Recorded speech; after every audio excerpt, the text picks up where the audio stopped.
Hi, and welcome back to this video series on the Common Rule, Habits of Purpose for an Age of Distraction.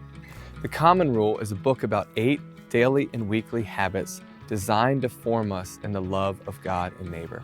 And this video series is a guide to reading the book, discussing the habits with a group, and most importantly, practicing them in community. In this last episode of the video series, we're going to be talking about 2 of the most important concepts of spiritual formation: failure and beauty. The reality is that if you've been going along in this video series, if you've been reading the Common Rule and practicing the habits, you've been experiencing a lot of failure. And for some people, that's a reason to not do anymore or to not even start in the first place, because failure gets in the way of success. But I want to show you that that's backwards. That's not the way to think about it.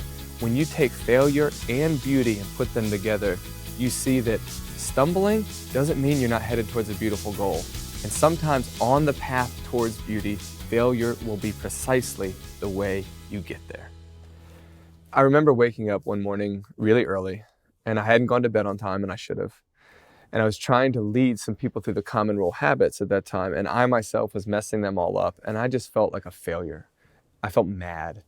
And on top of that, the reason I was up early was because my son got up early, and I had to go take care of him. And I remember picking him up and beginning to rock him and flipping out my phone, and I remember just wanting to scroll something to numb my mind.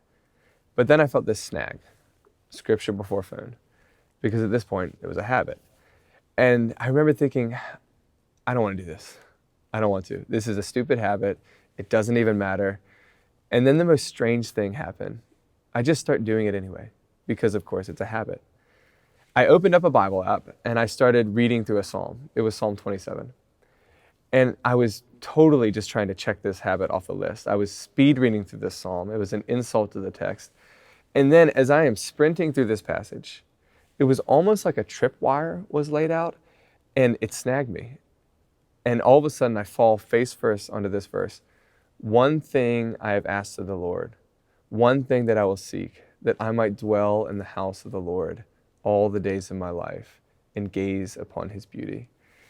And I remember just being totally flipped outward. I totally emptied out. I had spent this whole morning thinking about my inward state. I had spent this whole morning looking at my failure, thinking that my performance was the center of the universe.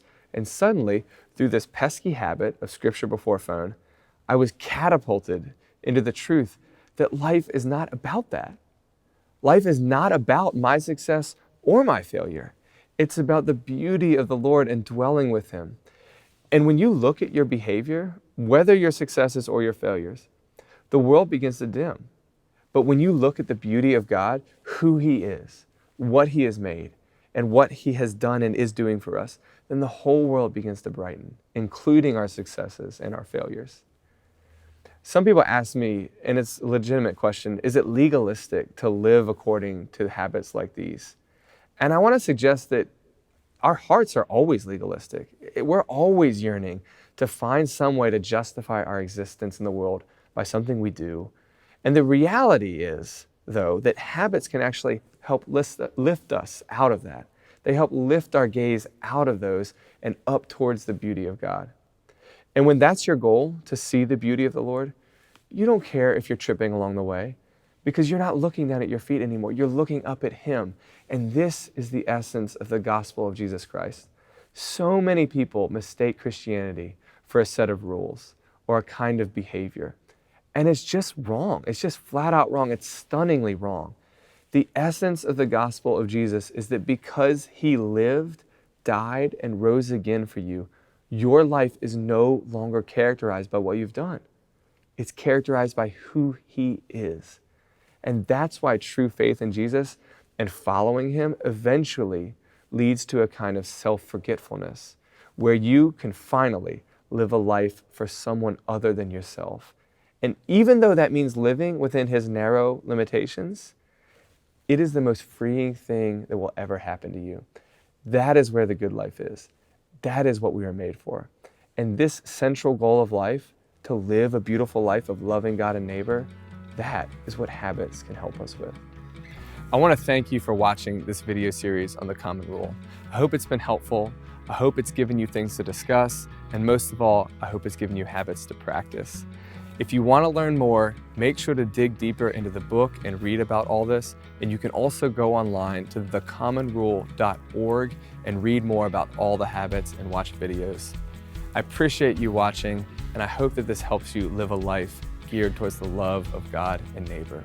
As always, remember, your habits will not change God's love for you, but God's love for you will change your habits.